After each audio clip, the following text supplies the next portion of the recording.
গাড়ি কিনে দিলেন, আপনার ছেলে যেন কষ্ট না হয়। আপনি ভাবছেন হ্যাঁ গো, আমি যখন চলে যাব আমার ছেলেটা কি খাবে, কিছু তো দিয়ে যেতে হবে, আমি তো বাবা, কিছু জমা না করলে খাবে কি। আপনি ব্যাংক ব্যালেন্স করলেন, সম্পত্তি টাকা পয়সা সব দিলেন, যা কর্তব্য আপনি করে গেলেন। কিন্তু আপনি যখন চলে যাবেন বাবা, আপনার ওই ছেলেটাই আপনার ওই দেহটা কি শ্মশানে নিয়ে গিয়ে মৌচাকের মতো পুড়িয়ে দিয়ে আপনার জমানো মধু নিংড়ে নিংড়ে খাবে, আপনার কথা ভুলে যাবে। নিতাই গৌর হরি বল হরি বল। এ জগতে কেউ কারণ নয়। অনুরোধ করছি, যদি কখনো এই জায়গায় ব্যথা হয়, কখনো যদি মনের মধ্যে আঘাত লাগে, যদি কাঁদতে চান তাহলে সংসারের জন্য কাঁদবেন না, কাঁদতে যদি চান ভগবানের জন্য কাঁদুন। মায়ার জন্য সবাই কাঁদতে পারে, কিন্তু ভগবানের জন্য কজন কাঁদতে পারে? হরি হরি বল। ঈশ্বরের কাছে প্রার্থনা করুন, প্রভু এই পৃথিবীতে এসে আমার আমার করতে করতে যাওয়ার রাস্তাটা ভুলে গেলাম। যেদিন আমাদের সেই দিন আসবে, দয়া করে তুমি এসে নিজের হাতে আমার হাতে ধরে যেন পার করে নিয়ে চলে যেও। প্রার্থনা করতে হবে। আধার জামে একা আমি খুঁজি গো তোমার, হাতে ধরে পার করে নিও গো আমায় দয়া, হাতে ধরে পার করে নিও গো আমায়। যাবি একা আমি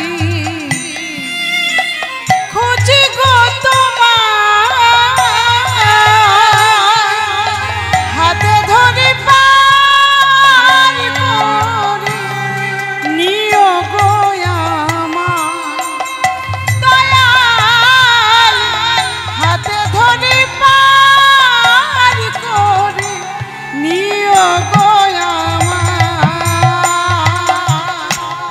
রাধা রমন মদন মোহন ও গো গিরিধারী,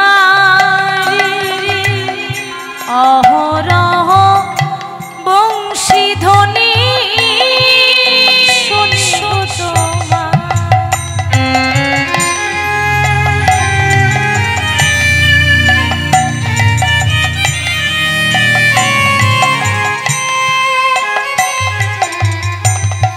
রাধা রমন মদনে মোহন হরি বল হরি বল। ও গো গিরিধারী,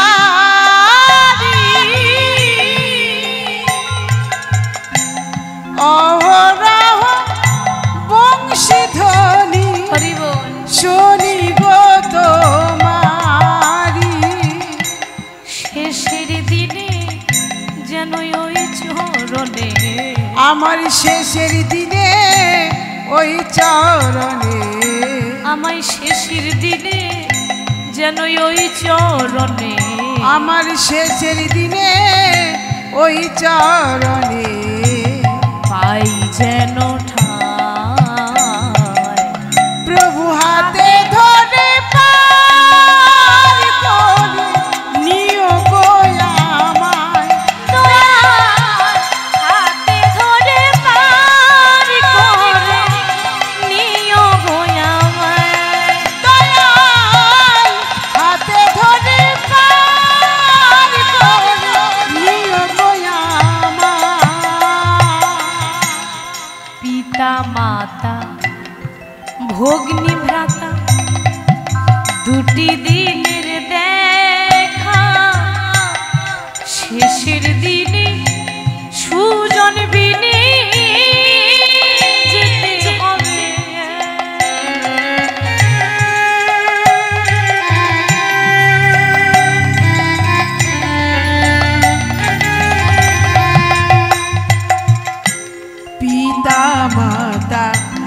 ভগিনী ভ্রাতা দুটি দিনের দেখা, শেষের দিনে সুজন বিনে যেতে হবে একা।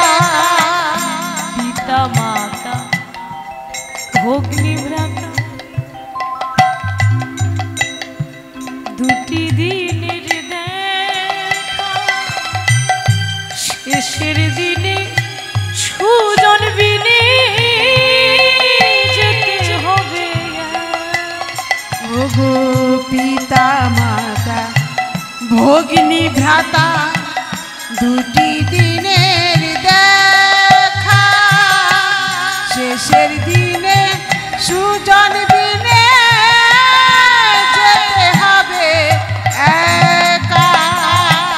শেষের দিনে যেন ওই চরণে, আমার শেষের দিনে ওই চরণে, দয়াল শেষের দিনে যেন ওই চরণে, শেষের দিনে ওই চরণে পাই যেন ঠাঁই। প্রভু হাতে ধরে পার করো, নিতাই গৌর হরি বল হরি বল। দয়াল হাতে ধরে পার করো, নিও গো আমার দয়াল হাতে ধরে পার করে, নিও গো আমার।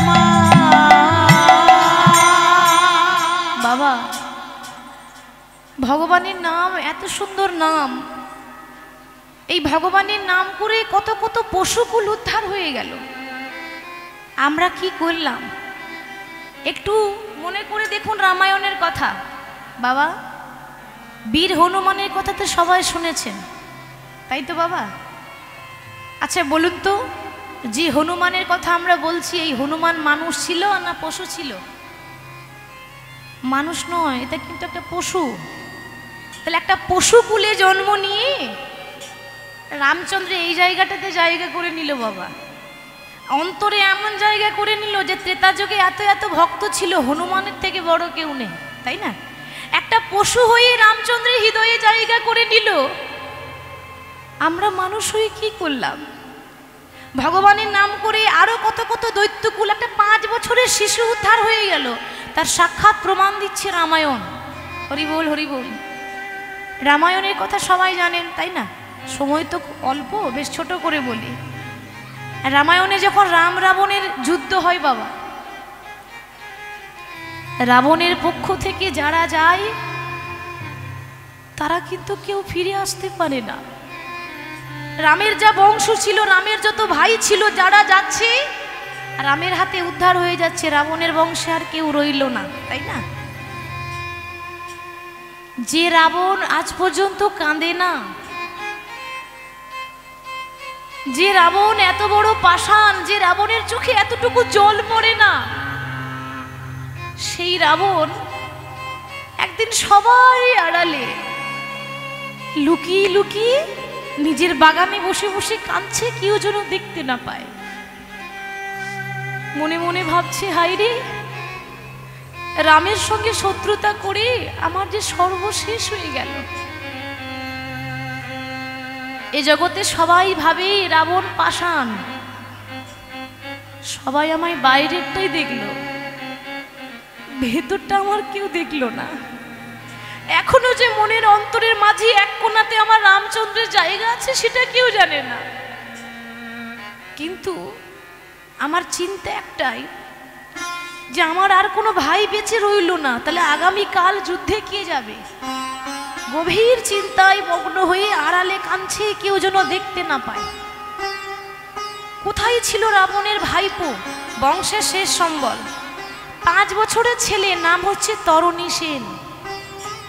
ছুটতে ছুটতে এসে পেছন থেকে জ্যাঠামশাইকে জড়িয়ে ধরে বলছে, জ্যাঠামশাই, ও জ্যাঠামশাই, কি হলো, তুমি কাঁদছো কেন? ওরে, আমি কেন কাঁদছি তুই বুঝবি না বাবা। কেন জানিস? আমি এখন গভীর চিন্তায় মগ্ন হয়ে আছি। তরুণী সেন বলছে, জ্যাঠামশাই কেন বুঝবো না? বোঝাবার মতো বুঝিয়ে দিলে একটা মূর্খ মানুষও বুঝে যায়। বোঝাবার মতো বোঝাতে হবে, তাই না বাবা? বুঝবো না তা নয়, তুমি আমাকে বোঝাবার মতো বোঝা। কেন তুমি কাঁদছো? ওরে শুনতে চাস তো? তুই জানতে চাস আমি কেন কাঁদছি?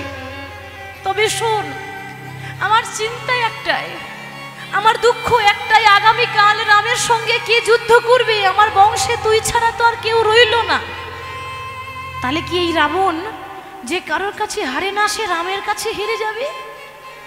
ছোট্ট তরুণী সেন বলছে, জ্যাঠামশাই তুমি ভুলে গেছো এখনো পর্যন্ত আমি আছি, আমি এখনো চলে যাইনি। তুমি যদি অনুমতি দাও তাহলে আমি যাব রামের সঙ্গে যুদ্ধ করতে। বাবা পারবি না, ছেলে খেলা নয় যুদ্ধ। যুদ্ধক্ষেত্রে যুদ্ধ করতে গেলে শক্তি দরকার, শরীরের বল দরকার, আর এখন সব থেকে যেটা বেশি প্রয়োজন সেটা হচ্ছে রাজনীতি বুদ্ধি থাকা দরকার, তাই তো বাবা? কারণ কখনো কখনো বল দিয়ে নয়, কখনো কখনো বুদ্ধির জোরেও লড়াই করা হয়, তাই তো? বুদ্ধির জোরেও লড়াই করতে হয়, বল দিয়েও লড়াই করতে হয়। লড়াই করতে গেলে অনেক কৌশল জানতে হয়। 5 বছরের ছেলে তুই, তোর কাছে শক্তি নেই, তোর কাছে বল নেই, তোর রাজনীতি বুদ্ধি জানা নেই, কি যুদ্ধ করবি তুই? তরুণী সেন বলছে, জ্যাঠামশাই আমি মানছি আমার কাছে শক্তি নেই, কিন্তু ভক্তি তো আছে। মায়ের মুখে শুনেছিলাম এ জগতে ভক্তি যার ভগবান তার। ভক্তি যার কাছে থাকে না, ভগবানও যে তার কাছে থাকে না। আমার কাছে শক্তি নেই তো কি হয়েছে, আমার কাছে ভক্তি তো আছে। বাবা পারবি না, একবার যদি চলে যাস আর কিন্তু রামের কাছ থেকে ফিরে আসতে পারবি না। জ্যাঠামশাই ওইটাই তো আমি চাই।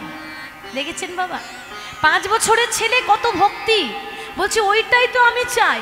আমার মনে বড় কামনা আমি যেন রামের কাছে গিয়ে আর কোনোদিন যেন ফিরে আসতে না পারি। জ্যাঠামশাই যে মানুষটাকে পাওয়ার জন্য যুগ যুগ ধরে মুনি ঋষিরা ধ্যান করে, তবুও তো সহজে পায় না। যে মানুষটাকে পাওয়ার জন্য ভক্ত এত কষ্ট করে, তবু এত সহজে পাই না। আর সেই মানুষটাকে এত কাছে পেয়ে আমি কি ছেড়ে দেব? আমি যুদ্ধ করতে পারি বা না পারি, তার কাছে গিয়ে দাঁড়াতে তো পারবো, এটাই আমার পরম সৌভাগ্য। তবে রে আমি তোকে বোঝাতে পারলাম না, তুই এক কাজ কর, তুই তোর মায়ের কাছে যা, তোর মা যদি বলে তবেই তুই যুদ্ধ করতে যেতে পারবি।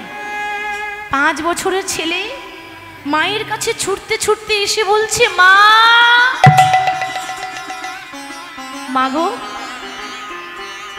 দেখে নাও, শেষবারের মতো মুখটা দেখে নাও, কারণ এর পরে আর কোনোদিন তুমি তোমার ছেলের মুখ দেখতে পাবে না। কেন রে এমন কথা কেন বলছিস? কেন তোর মুখ দেখতে পাবো না? কেন জানো? আজ আমার মহা আনন্দ, আজ আমার আনন্দের দিন। যে মানুষটাকে পাওয়ার জন্য ভক্ত এত কষ্ট করে, আমি তার সঙ্গে গিয়ে লড়াই করতে যাব। সরমা দেবী বুঝে নিলেন ছেলে আমার যাচ্ছে, আর তো আমার ছেলে ফিরে আসবে না। ভালো করে জানে যে ভগবানের কাছে যে যায় সে ফিরে আসে না। মনে মনে ভাবছে, হায় রে ধন্য হয়ে গেলাম, এমন সন্তান গর্ভে ধারণ করি যে সন্তানের জন্য আমার 14 পুরুষ উদ্ধার হয়ে যাবে। বাবা মনে রাখবেন, আপনার বংশে যদি একটা ছেলে কৃষ্ণ ভক্ত হয়, আপনার 14 পুরুষ উদ্ধার হয়ে যায়। এই জগতে অনেক মা আছে যখন কীর্তন শুনতে যায় না, কোলে করে বাচ্চাকে নিয়ে যায়, নিয়ে গিয়ে কীর্তনিয়াকে প্রণাম করি, বলে মা আমার ছেলেটাকে একটু আশীর্বাদ করে দাও না, আমার ছেলেটা বড় হয়ে যেন বড় ইঞ্জিনিয়ার হতে পারে। আমাদের চাওয়া পাওয়াটা দেখুন, কি চাইছি দেখুন। অনেকে বলে মা আমার সন্তানকে একটু আশীর্বাদ করে দাও না, আমার ছেলে বড় হয়ে যেন স্কুলের মাস্টার হতে পারে। অনেকেই বলে, মা আমার ছেলেকে একটু আশীর্বাদ করে দাও, আমার ছেলে বড় হয়ে যেন ভালো ডাক্তার হতে পারে। একটা জায়গায় বড় দুঃখ লাগে বাবা, আজ পর্যন্ত আমি দেখলাম না যে কোনো মা অন্তত আমার কাছে এসে একবারও বলল যে আমার ছেলেকে একটু আশীর্বাদ করে দাও, আমার ছেলে যেন বড় হয়ে কৃষ্ণ ভক্ত হতে পারে। হৃদয় গৌর হরি বল, হরি বল। এই জগতে মাস্টার সবার দরকার, ডাক্তার সবার দরকার, ইঞ্জিনিয়ার সবার দরকার, কিন্তু ভক্তির দরকার নেই। তাই তো বাবা, আমাদের ভক্তির দরকার নেই। আশ্চর্য, কিন্তু একটা ভক্ত জন্ম নিলে আপনার 14 পুরুষ উদ্ধার হয়ে যাবে। ধন্য হলাম আমি এমন সন্তান গর্ভে ধারণ করে, যার জন্য আজকে আমার গর্ভ বা আমি আজকে ধন্য হয়ে গেলাম। মা, আমি আজকে চলে যাচ্ছি, আমাকে সাজিয়ে দেবে না? তবে হ্যাঁ, গয়না দিয়ে সাজাবে না, অলংকার দিয়ে সাজাবে না, রাজপোশাক দিয়ে সাজাবে না, আমার পা থেকে মাথা পর্যন্ত তুমি রাম নামের অলংকার করে দাও। পা থেকে মাথা পর্যন্ত রাম নাম লিখে দাও। রে, যে রথের চেপে আমি যুদ্ধ করতে যাব, সে রথের চাকাতে পর্যন্ত তুমি রাম নাম লিখে দিও। রে, এটা কেমন শত্রুতা? যার সঙ্গে লড়াই করবি তার নাম কেউ লিখে যায়? মাগো, ওইটাই তো হচ্ছে রামের দুর্বলতা। ভগবান কোথায় দুর্বল হয়ে যায় একমাত্র ভক্তরাই জানে। তুমি জানো না মা, ভগবান সবাইকে আঘাত করতে পারে, কিন্তু নিজের ভক্তকে কখনো আঘাত করতে পারে না। ওই বিশ্বাস নিয়ে আমি যাচ্ছি, কারণ বিশ্বাসে মিলয় বস্তু, তর্কে বহুদূর। বিশ্বাস করতে হবে বাবা। এই ছোট্ট 5 বছরের ছেলে রথের উপরে চেপে যাচ্ছে রামের কাছে, কেমন ভাবে, প্রভু আমি আমার শেষ ঠিকানা পর্যন্ত চললাম। ওইটাই তো আমাদের শেষ ঠিকানা। যে বাড়িতে আছি বাবা, ওটা কি আসল বাড়ি? আসল বাড়ি ওটা আমাদের, যে বাড়িতে আছি ওটা বাসা বাড়ি। পাখি যেমন 2 দিনের জন্য বাসা বাঁধে আবার উড়ে চলে যায়, আমাদের দেহ প্রাণ পাখিটা 2 দিনের জন্য বাসা বাঁধছে, আবার কিন্তু উড়ে চলে যাবে। প্রভুর কাছে প্রার্থনা করছে, প্রভু গো, ও গো দয়াল ঠাকুর, তোর তোর বলে দাও মোরে, ও পারের ওই ঠিকানা,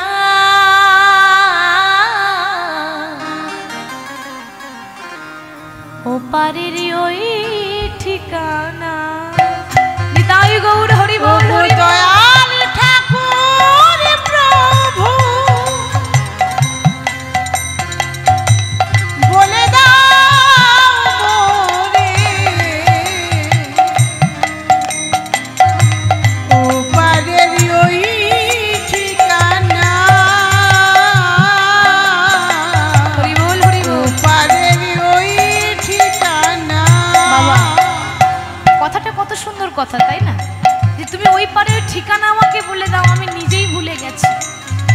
ও গো দয়াল ঠাকুর বলে দাও মোরে, ও পারের ওই ঠিকানা, ও পারের ওই ঠিকানা। ও গো দয়াল ঠাকুর তুমি বলে দাও মোরে, ও পারের ওই ঠিকানা, ও পারের ওই ঠিকানা। সেই পথে ধরে চলে যাবো আমি, থাকি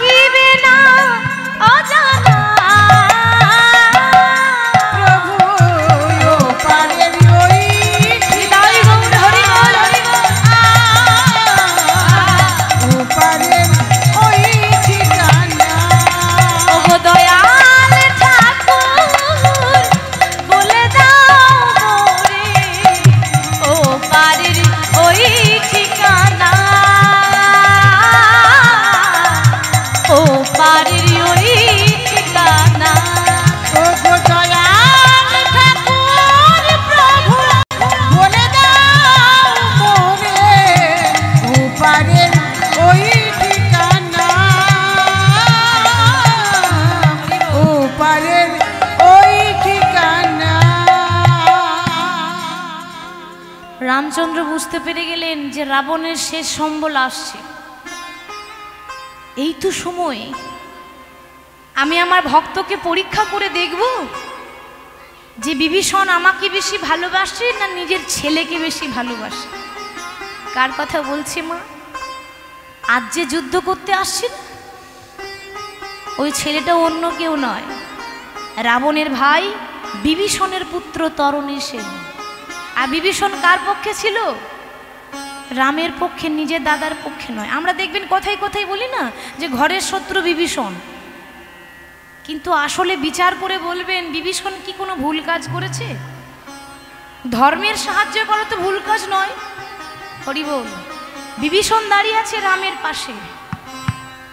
রাম তখন বিভীষণকে ডেকে বলছে, বিভীষণ, আগে প্রভু তুমি আমায় ডেকেছো? হ্যাঁ আমি তোমায় ডেকেছি। আচ্ছা বিভীষণ এসো না, বলছি একটু ভালো করে তাকিয়ে দেখো তো, বলতে পারবে ছেলেটা কার, কোথায় বাড়ি, কি নাম তার? বিভীষণ যেই না মাথা তুলে তাকিয়েছি, মনে মনে ভাবছে, হাই রে, এত বড় রাজ্যে আমার দাদা আর কাউকে পেল না। আমার 7 নাই 5 নাই, একটা ছেলে, আর সেই ছেলেকে পাঠিয়ে দিয়েছে আজকে যুদ্ধ করতে। কিন্তু বাবা, আমি যদি বলি ছেলেটা আমার, তাহলে তো প্রভু আমার ছেলেকে আজকে উদ্ধার করবে না, কি তাই না? তাহলে তো ছেড়ে দেবে। আজ আমার যতই কষ্ট হোক আমি আজ বলবো না, আজ বুকে পাথর চাপা দিয়ে দেব, তবু বলবো না যে ওটা আমার ছেলে। তবে সত্যিটা না বললেও আমি মিথ্যাটাও তো বলবো না। প্রভু আমার কি মনে হয় জানো, ওটা রাবণের ভাইপো হতে পারে। একবারও বললো না যে আমার ছেলে, মানে সত্যিটা বললো না কিন্তু মিথ্যাও বলেনি। ওটা রাবণের ভাইপো, আমার ছেলে বললে তো আর বধ করবে না। এই জগতের পিতা হলে কি চাইতো? নিজের ছেলের ভাবনা আগে ভাবতো, তাই না? আমার ছেলে বেঁচে থাকুক, বাকি সব একদিক, আমার ছেলে একদিক। দেখুন বিভীষণ আজকে নিজের ছেলের ভাবনা ভাবলো না, সে চাইলো আমার ছেলে যেন রামের হাতে উদ্ধার হতে পারে। কজন আছে যে ভগবানের হাতে উদ্ধার হতে পারে? ভগবান মনে মনে ভাসছে, বাহ, তুমি আজ দেখিয়ে দিলে বিভীষণ যে কতটা কষ্ট করলে ভগবানকে পাওয়া যায়। তুমি আজ দেখিয়ে দিলে যে কতটা ত্যাগ করলে ভগবানকে পাওয়া যায়। আজ তুমি আমাকে পাওয়ার জন্য নিজের ছেলের বলিদান করে দিলে। বেশ, আমিও তো ভগবান, আমিও দেখতে চাই যে তুমি কতটা কাঁদতে পারো। বাবা, ভগবানের এটাই তো পরীক্ষা, তুমি কত দূর কাঁদতে পারো আমি সেটাই দেখব। আচ্ছা বিভীষণ, বলতে পারো ওই ছেলেটাকে মারতে গেলে কি করে মারতে হবে? প্রভু যদি ছেলেটাকে মারতে চাও আর দেরি করো না। পিতা হয়ে বলছে, বাবা আর দেরি করো না প্রভু, অনেক দেরি হয়ে যাচ্ছে, তাড়াতাড়ি বৈষ্ণব বাণ প্রয়োগ করো। বৈষ্ণব বাণ কেন? ওইটুকু ছেলেকে বৈষ্ণব বাণ প্রয়োগ করবো কেন? সবে তো 5 বছরের ছেলে, কি যুদ্ধ করবে? প্রভু বাইরেরটাই দেখলে তো, ভেতরটা তুমি দেখলে না। বাবা, এ জগতে সবাই বাইরেরটা দেখে বিচার করে, ভেতরটা কেউ দেখে না, তাই না? আজ তুমি 5 বছর বয়সটা দেখলে, কিন্তু ভক্তিটা তো দেখলে না। রামচন্দ্র আর দেরি না করে যেই না বৈষ্ণব বাণ প্রয়োগ করে, যেই না বৈষ্ণব বাণ প্রয়োগ করেছে, তীর যেই না ছেড়েছে বাবা, তরণী সেন তখনও পর্যন্ত রথের উপরে রাম রাম রাম করছে। যেই না তীর এসেছে, তীব্র গতিতে ধেয়ে এসে যেই না গলায় মধ্যে, কণ্ঠের মধ্যে আঘাত করলো, একদিকে মুন্ড কেটে পড়ে গেল, একদিকে দেহ কেটে পড়ে গেল। একদিকে দেহ ছিটিয়ে পড়ে গেল, একদিকে মুন্ড ছিটিয়ে পড়ে গেল। 5 বছরের ছেলে, কিন্তু বাবা মুন্ড কেটে গেলে কি হবে? সে যে কাটা মুন্ড নাম করে গো, নিতাই গৌর হরি বল রে।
বাবা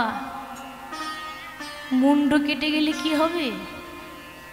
তখনও পর্যন্ত নাম ছাড়ছে না, রাম রাম রাম রাম। আর কি কোনো বাবা থাকতে পারবে? বাবা, বাবার চোখের সামনে ছেলেটা মরে গেল, আর কি কোনো বাবা স্থির থাকতে পারে? বিভীষণ আর থাকতে পারল না।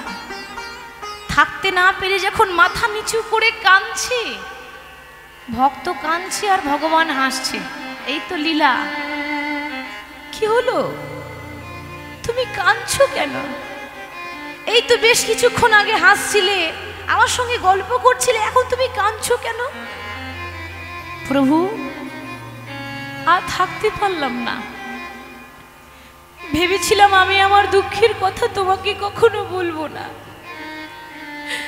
ভেবেছিলাম আমি আমার কষ্টের কথা তোমাকে কখনো জানাবো না, সারা জীবন চুপ করে থাকবো, বুকে পাথর চাপা দিয়ে দেবো, তবু তোমাকে বলবো না। কিন্তু আর থাকতে পারলাম না। প্রভু, যে ছেলেটাকে তুমি এই মুহূর্তে বধ করলে অন্য কেউ নয়, আমার 7 নাই 5 নাই একটি ছেলে, নাম হচ্ছে তরণী সেন। সে কি বলছো তুমি? তোমার ছেলে? তুমি আমায় আগে বললে না কেন? আগে যদি বলতে তাহলে তো আমি ছেলেটাকে আঘাত করতাম না। কথাটা বিশ্বাস হয় আপনাদের? ভগবান যে বলছে যে আগে বললে তো ছেলেটাকে আমি আঘাত করতাম না, কথাটা কি বিশ্বাস করার কথা বাবা? বলে যিনি ভগবান হবেন তিনি জানবেন না যে ছেলেটা কার? যিনি ভগবান হবে তিনি জানেন না যে জীবনে কখনো সোনার হরিণ হয় না? ভালো করে জানেন। তবু যখন মা সীতা বলছে আমাকে সোনার হরিণটা ধরে এনে দাও, যে না সোনার হরিণ ধরতে গেল, অমনি রাবণ এসে সীতাকে হরণ করে নিয়ে চলে গেল। সবই রামের চক্রান্ত, রামের সাজানো ঘটনা বাবা। রামের 14 বছর বনবাস হলো কেন? তার কারণ আছে। কার জন্য হলো? তার কারণ আছে। সব কিছুর কারণ আছে। প্রভু যা করেন সব কিছু কারণে করেন, একটা করে কারণে, অকারণে নয়। প্রভু জেনে শুনে বলছে যদি আমাকে আগে বলতে তাহলে তুমি আঘাত করতাম না। বেশ, ওই যে ছেলেটা সর্ব অঙ্গে হরে কৃষ্ণ মহামন্ত্র নাম লিখেছে না, আমি আশীর্বাদ করি ওই তরণী সেনের গায়ের চামড়া কেটে সৃষ্টি হবে এই পৃথিবীতে বৈষ্ণবের নামাবলী। নিতাই গৌর হরি বল হরি বল। দেখবেন যারা ব্রাহ্মণ বৈষ্ণব গলায় নামাবলী ধারণ করেন বাবা, ওই নামাবলী সৃষ্টি হলো তরণী সেনের গায়ের চামড়া থেকে। হরি বল। শুধু তাই নয়, এই তরণী সেনকে আমি এই আশীর্বাদ করলাম, আগত দাপর যুগে যখন আমি কৃষ্ণ হব, এই তরণী সেন হবে আমার প্রিয় সখা, নাম হবে সুবল সখা। হরি হরি বল। আজ তরণী সেন উদ্ধার হয়ে গেল কি করে? 5 বছরের ছেলে উদ্ধার হয়ে গেল ভগবানের নাম করে, কৃষ্ণ নামে ভিখারিয়া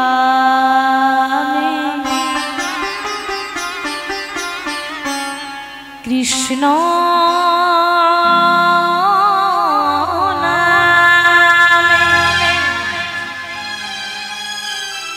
ভিখারিয়া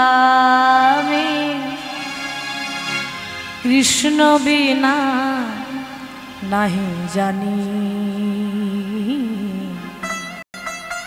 কৃষ্ণ বিনা নাহি জানি। কৃষ্ণ নামের ভিখারি আমি, কৃষ্ণ নামের ভিখারি আমি, কৃষ্ণ বিনা নাহি জানি,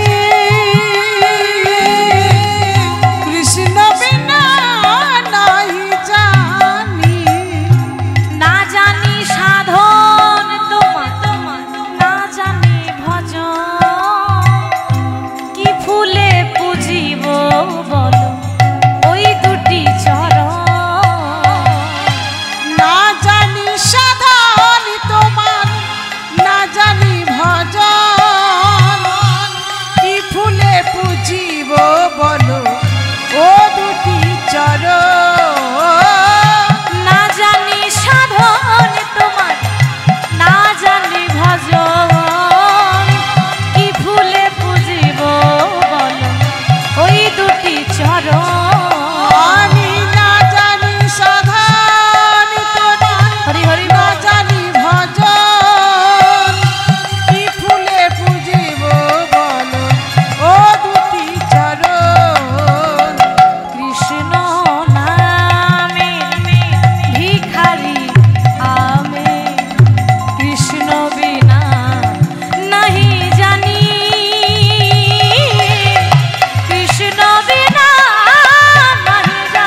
5 বছরের ছেলে উদ্ধার হয়ে গেল, আমরা পারবো না বাবা?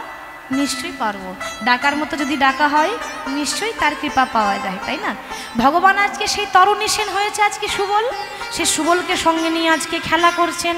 আজ খেলার রসে ছিল কানাই সুবলের সনে গো, আজ খেলার রসে ছিল কানাই সুবলের সনে গো, খেলার রসে ছিল কানাই সুবলের সনে গো, আজ খেলার রসে ছিল কানাই সুবলের সনে গো, কাহালে রাধা বধ পড়ে গেল মনে গো, হেন কালী রাধা বদন পড়ে গেল মনে গো, রাধা বদন মনে পড়িল, আজ রাধা বদন মনে পড়েছে, সুবলের বদন হেরে রাধা বদন মনে পড়িল, প্রাণ সুবলের বদন হেরে রাধা বদন মনে পড়েছে, সুবলের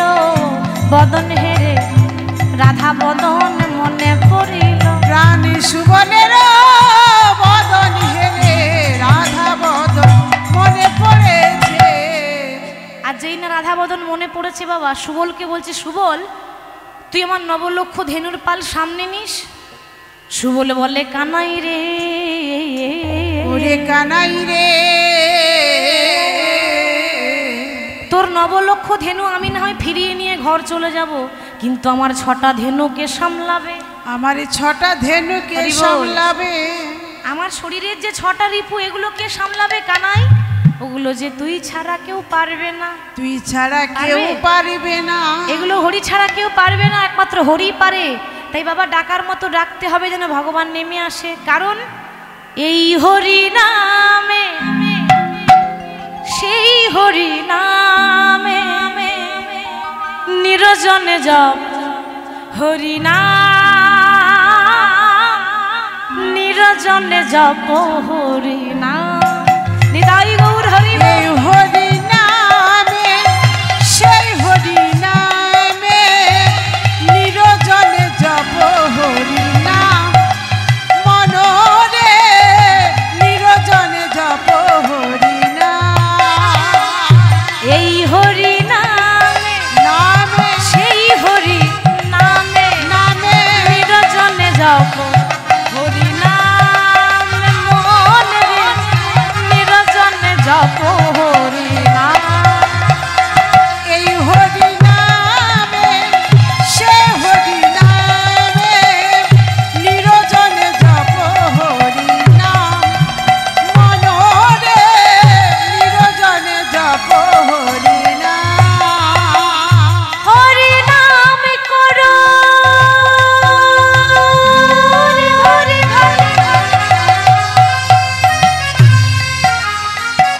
বাকি সবে মিছে, পালাইতে পথ নাই জমাছে পিছে, হরি নাম করনে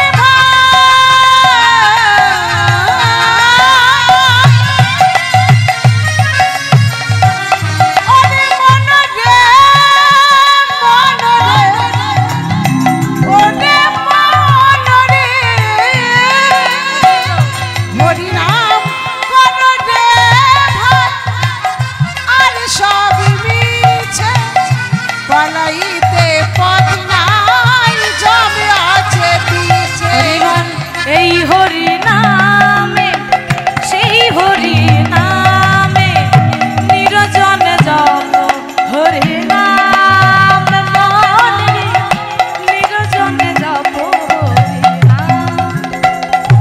এ হরি নামে সে হরি নামে নিরজনে জপ হরি নাম, মনরে নিরজনে জপ নিতাই গৌর হরি বল, হরি বল। নাম। এই হরি নামে সেই হরি নেমে আসবে। আজকে সুবলকে নবলক্ষ ধেনুর পাল দিয়ে দিলেন, আপনারও ধেনুগণ সঙ্গে গণ দিয়া, কি ভাই আপনার ধেন, আরে আপনার ধেনু কি ভাই আপনার ধেন, আহাই আপনার ধেনু সব আপনার বাজাই বাঁশি ত্রিভঙ্গ হইয়া। রাধা বলে বাজাই বাঁশি ত্রিভঙ্গ হইয়া, রাধা বলে বাজাই বাঁশি ত্রিভঙ্গ হইয়া। আজ দানি সেজে বসে আছে, অমনি বাঁশি বাজিয়ে দিন, দানি সেজে বসে আছে। আমি শুনে আজ রাই দর্শন হবে বলে দানি সেজে বসে আছে। এই দর্শন হবে বলে দানি সেজে বসে আছে। রাধারানী বদন দর্শন করব বলে দানি সেজে বসে আছে আর বাঁশি বাজিয়েছে। বাঁশি না বাজালে তো রাধারানী আসবে না। দানি সেজেছে কেমন, একটা ঘট পেতেছে, মাটির ঘট। বাবা দানি কেমন দেখুন, দেখবে রাস্তাঘাটে যখন কালী পূজা হয়, সরস্বতী পূজা হয়, গ্রামের ছেলেরা দেখবে রাস্তায় পথ অবরোধ করে, তাই না? এই যে এই রাস্তায় যেতে গেলে 10 টাকা চাঁদা লাগবে, তাই না? আমরা খুব কষ্ট করে সরস্বতী পূজা করছি, 10 টাকা চাঁদা দাও, রাস্তা ছেড়ে দেবো, কি তাই তো বাবা? চাঁদা না দিলে আমাদের রাস্তা ছাড়বে না, 10 টাকা দিতে হবে, বেশি লাগবে না। ঠিক সেরকম আজ গোবিন্দ বসে আছে যে এই পথে তো গোপীরা যাওয়া আসা করে, তো ওই দান নেওয়ার ছলনা করে রাধারানী বদনটা দর্শন করে নেব। ওই যে দানি সেজে বসে আছে, দানি সেজে বসে আছে, দানি সেজে। আরও নতুন নতুন ভিডিও দেখতে হলে ইউটিউবে সার্চ করুন জয় মহাপ্রভু কীর্তন জগৎ বলে, নকল হইতে সাবধান।